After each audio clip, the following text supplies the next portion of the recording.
A family of 4 vanished without a trace in the Montana wilderness. 16 years later, a miner struck something that wasn't gold. It was a hand-drawn map with an X that led investigators to question everything they thought they knew about the Rodriguez disappearance. The Rodriguez family, parents Miguel and Carmen, along with their twin daughters Sofia and Isabella, disappeared during their summer vacation in Montana in 1985. Despite extensive searches, no trace was found until 2001, when miner Jake Morrison discovered a mysterious map buried in an abandoned mine shaft. What the map revealed changed everything about this cold case. If you're fascinated by unsolved mysteries and cold cases that took unexpected turns, you're going to want to see how this story unfolds. Make sure to subscribe and hit that notification bell because this case has layers that still give investigators chills today. I've been investigating cold cases for 23 years, and I thought I'd seen everything. Missing persons who turned up in witness protection, presumed dead individuals living under new identities, families who vanished only to be found living off-grid by choice. But the Rodriguez case, this one still keeps me awake at night, staring at the ceiling, trying to piece together what really happened in those Montana mountains during the summer of 1985. Miguel Rodriguez was a hard-working man, the kind who saved every penny for his family's annual vacation. He worked double shifts at the Detroit auto plant, his calloused hands a testament to his dedication to providing for his wife Carmen and their 8-year-old twin daughters, Sofia and Isabella.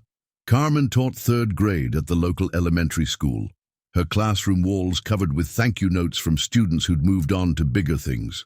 The twins were inseparable, finishing each other's sentences and sharing that special bond that only twins understand. Every summer, the Rodriguez family would pack their aging station wagon and drive west, searching for adventure in America's vast wilderness. They weren't wealthy enough for fancy hotels or guided tours, but they had something more valuable: time together and an unquenchable thirst for exploration. Miguel would spend months planning their route, marking potential camping spots on worn road maps, researching hidden gems that most tourists never discovered. In July 1985, they set their sights on Montana's Glacier National Park region. Miguel had heard about a series of abandoned mining towns scattered throughout the Blackfoot Valley, ghost towns with stories etched into their weathered buildings. Carmen packed their camping gear meticulously, sleeping bags that smelled like previous adventures, a Coleman stove that had cooked countless family meals under star-filled skies, and her grandmother's cast-iron skillet that somehow made everything taste better outdoors. The twins were particularly excited about this trip. Sofia had developed an obsession with geology after finding a piece of fool's gold during their previous year's adventure in Colorado. Isabella shared her sister's enthusiasm, but was more interested in the historical aspects. She'd checked out every book about Montana's mining history from the Detroit Public Library. They spent the weeks leading up to the trip studying maps, making lists of things they wanted to see, and practicing setting up their small tent in the backyard. Miguel's plan was ambitious, but carefully researched.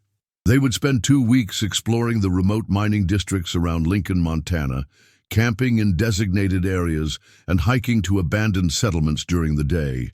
He'd contacted the local ranger station, obtained all necessary permits, and even invested in a CB radio for emergency communication.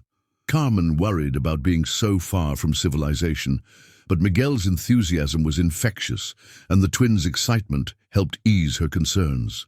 The last confirmed sighting of the Rodriguez family was at Murphy's General Store in Lincoln, Montana, on July 15, 1985. Store owner Bill Murphy remembered them clearly, the twins arguing playfully over which candy bars to buy for the trail, Miguel purchasing extra batteries for their flashlights, and Carmen asking detailed questions about weather patterns in the area. They seemed happy, excited, completely unaware that they were about to become part of Montana's most perplexing missing persons case. Murphy recalled that Miguel had spread a topographical map on the store counter, pointing to various locations and asking about road conditions. The family was particularly interested in reaching an area called Devil's Canyon, where several abandoned copper mines dotted the landscape like scars from a bygone era. Carmen had mentioned they planned to camp near Silver Creek, about 15 miles northeast of Lincoln, where Miguel hoped to teach the twins basic prospecting techniques using equipment he'd borrowed from a friend back in Detroit. The Rodriguez family loaded their supplies into their burgundy 1979 Ford Country Squire station wagon, a vehicle that Carmen had lovingly nicknamed the Beast, due to its size and tendency to overheat on steep mountain roads. Witnesses saw them heading north on Highway 200 around noon, the twins waving excitedly from the back windows as they disappeared into the vast Montana wilderness. That was the last time anyone saw them alive. When the Rodriguez family failed to return to Detroit by July 29th as planned, Carmen's sister Maria began making frantic phone calls. Miguel was supposed to report back to work on July 30th, and he'd never missed a day without calling in advance. Carmen had promised to call the school district by August 1st to confirm her classroom preparations for the upcoming school year. The twins were registered for a summer swimming program that started August 5th. None of these commitments were kept. Maria contacted the Lewis and Clark County Sheriff's Department on July 31st, explaining that her sister's family was overdue from their Montana vacation. Initially, deputies suggested the family might have simply extended their trip, enjoying the mountains and losing track of time, but Maria knew her sister, Carmen, was obsessively punctual and would never worry her family by failing to call. Something was terribly wrong. The search began on August 2nd, 1985. Sheriff's deputies, accompanied by local volunteers and search and rescue teams, combed the areas around Lincoln where the Rodriguez family was last seen. They found the Silver Creek campground exactly as Miguel had planned, but there was no sign the family had ever arrived. Rangers checked every registered camping area within a 50-mile radius. Park officials reviewed permits and registrations.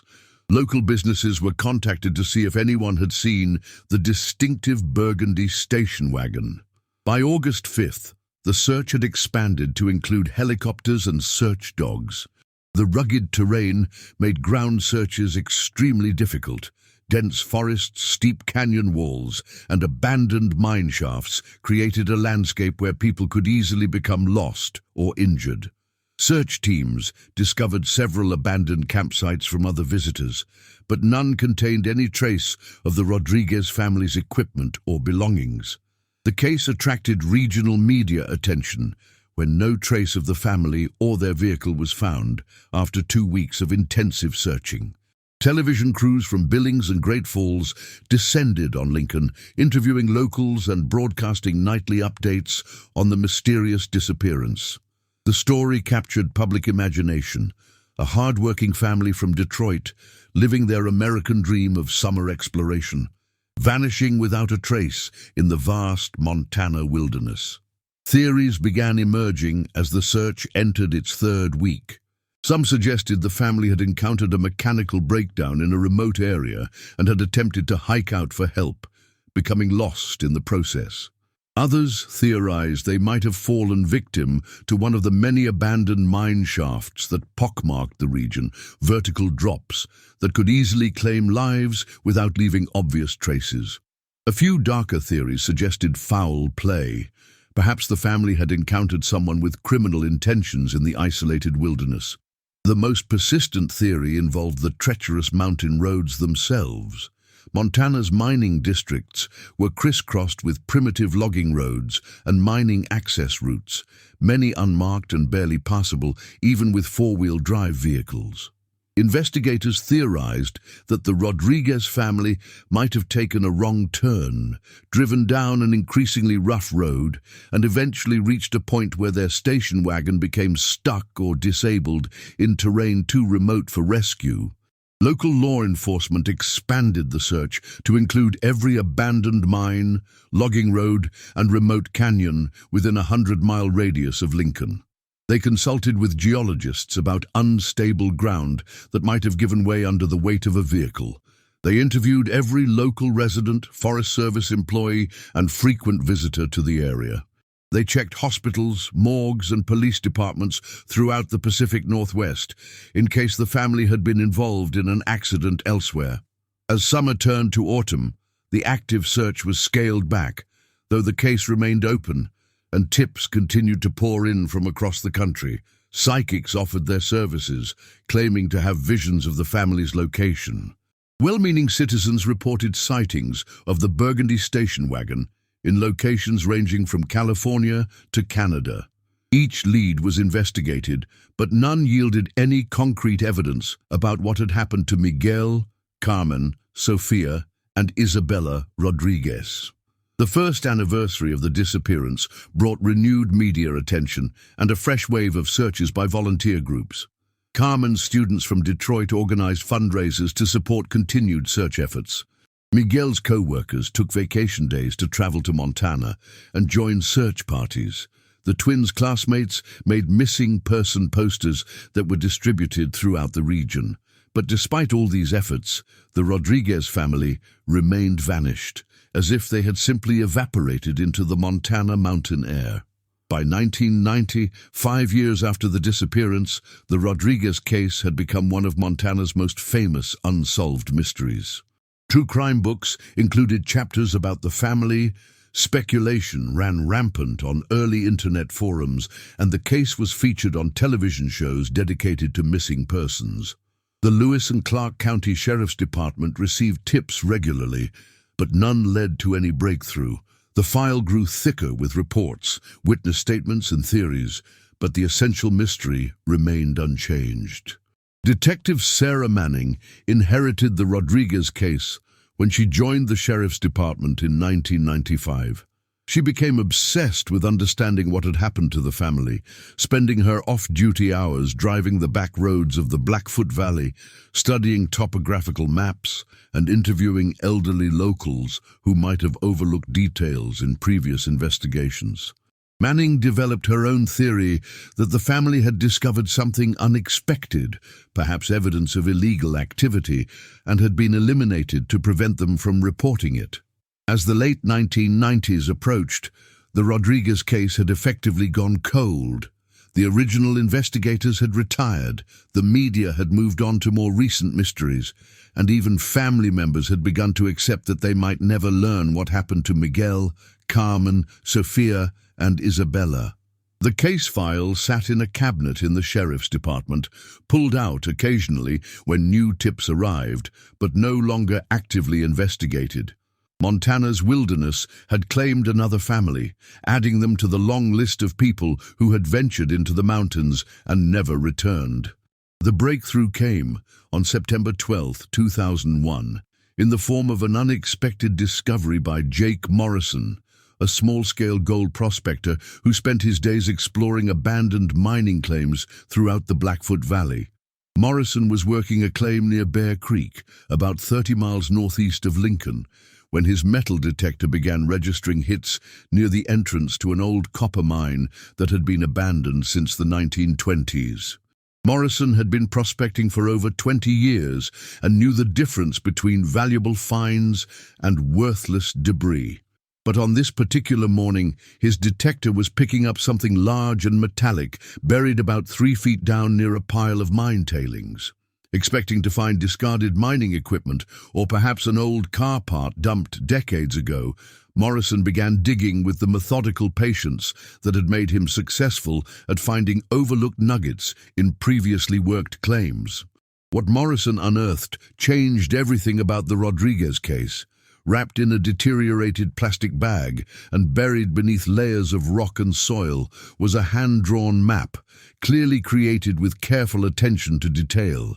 The paper was water-stained and fragile, but the ink had survived well enough to reveal an intricate network of trails, landmarks, and mine locations throughout the area. Most significantly, the map contained several X marks with notations in what appeared to be Spanish. Morrison immediately recognized the potential significance of his discovery. He'd lived in the area long enough to know about the Rodriguez disappearance, and finding a map with Spanish notations in the general region where the family had vanished seemed too coincidental to ignore. He carefully photographed the map before contacting the Lewis and Clark County Sheriff's Department to report his find. Detective Manning responded to Morrison's call personally, driving out to the remote mine site to examine the discovery in context. She could hardly contain her excitement as Morrison led her to the exact location where he'd found the map. The site was in a direct line between Lincoln and several of the areas where the Rodriguez family had planned to explore. More importantly, the map appeared to show detailed knowledge of mining locations that weren't marked on any official geological surveys. The map itself was a masterpiece of amateur cartography. Someone had spent considerable time creating accurate representations of terrain features, marking trail intersections, and noting the locations of springs, abandoned buildings, and mine entrances. The Spanish notations included phrases like agua limpia, clean water, camino peligroso, dangerous road, and most intriguingly, lugar seguro, safe place, marked at several locations throughout the mapped area. What made the map truly extraordinary was its apparent age and the circumstances of its burial. Laboratory analysis suggested the paper and ink were consistent with materials available in the mid-1980s, and the deterioration patterns indicated the map had been buried for at least 15 years. The careful burial suggested someone had intentionally hidden the map, perhaps hoping to retrieve it later or ensuring it would eventually be found by someone else. Manning spent weeks comparing the hand-drawn map to official topographical surveys, satellite imagery, and historical mining records. She discovered that several of the X marks corresponded to mine locations that weren't documented in any public records, mines that had been lost to time and overgrowth, known only to locals or perhaps discovered by the Rodriguez family during their exploration of the area. The most promising lead came from analyzing the map's notations in conjunction with Miguel Rodriguez's known interests in prospecting and exploration. Manning theorized that Miguel might have created the map during the family's ill-fated vacation, documenting discoveries they'd made while exploring the remote mining districts. But why had the map been buried separately from the family? And what had happened to Miguel, Carmen, Sophia, and Isabella after creating this detailed documentation of their travels? Following the map's guidance, Manning organized a new search effort focused on the specific locations marked with X's. Using ground-penetrating radar, cadaver dogs, and experienced cave rescue specialists, search teams began systematically examining each marked location. The first several sites yielded nothing more than abandoned mining equipment and the usual debris of decades-old industrial activity. But the fourth location, marked on the map, told a different story. Hidden behind a rockfall that appeared natural but showed signs of deliberate arrangement, searchers discovered the entrance to a previously unknown mine tunnel. Inside the tunnel, approximately 50 feet from the entrance, they found evidence that someone had spent considerable time in the underground space. Makeshift sleeping areas, empty food containers, and most significantly, personal items that belonged to the Rodriguez family. The discoveries in the hidden mine tunnel painted a picture that was both hopeful and deeply disturbing. Sophia's geology notebook contained detailed observations about rock formations, suggesting the family had used the tunnel as a base for several days of exploration. Isabella's historical research notes included references to the original mine's operations and speculation about why it had been abandoned. Carmen's journal contained entries describing the family's excitement about their discoveries and their plans to document several other mine locations before returning to Detroit. But the final entries in Carmen's journal revealed a growing sense of unease. She wrote about feeling watched, during their explorations, about Miguel's increasing paranoia that they were being followed, and about strange sounds echoing from deep within the mine tunnels during the night. The last entry, dated July 18, 1985, mentioned Miguel's decision to hide their important discoveries in case something happened to them. The entry ended mid-sentence, as if Carmen had been interrupted while writing.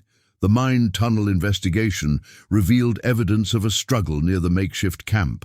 Scuff marks on the tunnel walls suggested violence, and several of the family's belongings showed signs of damage consistent with a confrontation.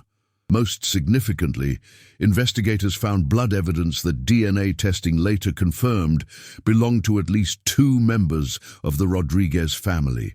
But despite extensive excavation of the tunnel system, no human remains were discovered.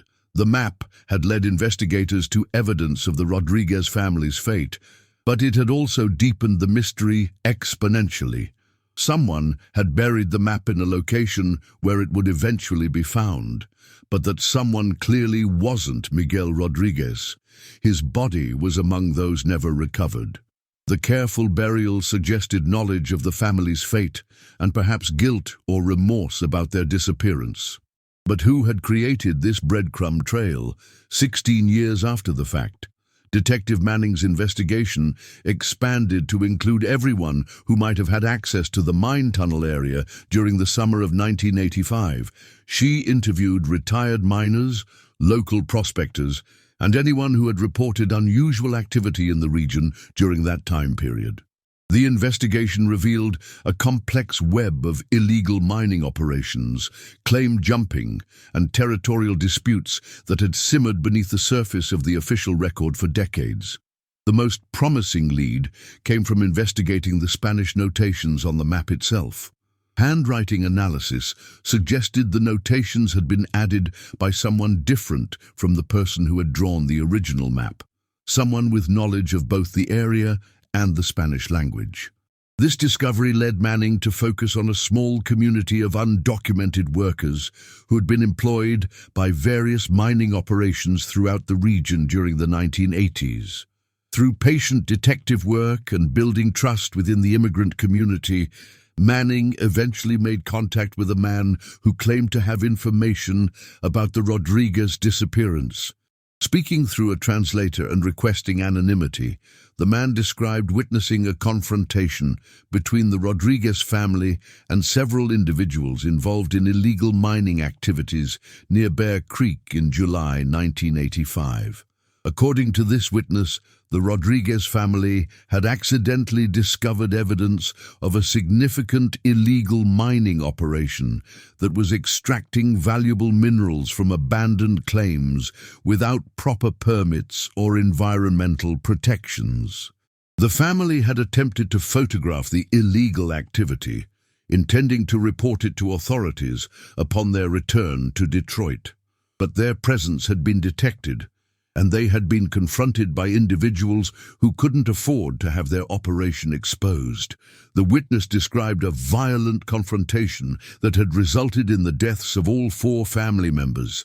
Their bodies had been disposed of in a way that ensured they would never be found, possibly in one of the many flooded mine shafts that dotted the region.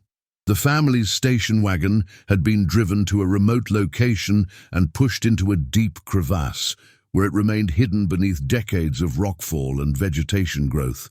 Most significantly, the witness revealed that one of the individuals involved in the confrontation had kept Miguel's hand-drawn exploration map as a trophy of sorts. Years later, consumed by guilt and fearing deathbed confessions from aging associates, this individual had buried the map where it would eventually be discovered, hoping that finding it might bring some closure to the family members who had never learned the fate of Miguel, Carmen, Sofia, and Isabella. But even with this witness testimony, critical questions remained unanswered. The witness had since died, taking detailed knowledge of the crime's location to his grave. The alleged perpetrators were either dead or had disappeared from the area decades ago, And despite extensive searching guided by the witnesses' descriptions, investigators were unable to locate the physical remains of the Rodriguez family or their vehicle. The map discovery had solved the mystery of what happened to the Rodriguez family, while simultaneously creating new questions about justice, closure, and the price of secrets kept for decades. Manning's investigation had revealed a crime that could never be fully prosecuted, victims whose remains might never be recovered, and a community that had harbored a terrible secret for 16 years before someone's conscience had finally cracked. Today, the Rodriguez case remains officially open, though active investigation has ceased. The hand-drawn map is preserved in the evidence room of the Lewis and Clark County Sheriff's Department, a testament to a family's final days and someone's eventual attempt at redemption. The Bear Creek mine area has been sealed and posted with warning signs, but locals know it as the place where a Detroit family's American dream became Montana's most haunting unsolved mystery. Detective Manning retired in 2010, but she still drives the back roads of the Blackfoot Valley occasionally, studying the landscape and wondering about details that might have been overlooked.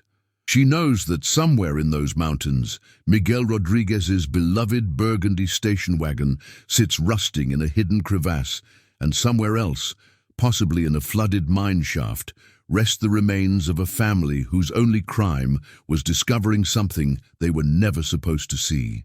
The case has been featured in numerous true crime documentaries and podcasts, but the essential mystery endures. Who buried the map? How many people knew the truth about the Rodriguez family's fate? And most haunting of all, how many other families have met similar fates in America's remote wilderness, their stories forever lost to time, weather, and the cruel mathematics of supply and demand in the hidden economy of illegal resource extraction? As I stand at the overlook above Bear Creek, studying the same landscape the Rodriguez family explored in their final days, I'm struck by the terrible irony of their story. They came to Montana seeking adventure and family bonding, armed with maps and dreams and a father's careful planning. Instead, they became part of the landscape themselves, their final chapter written in blood and buried secrets, discovered only when someone's guilt finally outweighed their fear of consequences. The wind through the pine trees sounds different here now, carrying whispers of what might have been, and the weight of justice delayed too long. Miguel's exploration map led to the truth about his family's fate, but it also revealed the limits of that truth. Some secrets are buried too deep, some crimes are hidden too well, and some families are lost forever to the vast indifference of mountains that keep their secrets as carefully as they guard their gold. What you acha que realmente aconteceu com a família Rodriguez? Was the witness telling the truth about illegal mining operations, or is there another explanation for the family's disappearance and the mysterious burial of Miguel's map? Leave your theories in the comments below, because 16 years after Jake Morrison struck something more valuable than gold, the full truth about the Rodriguez family might still be waiting to be unearthed.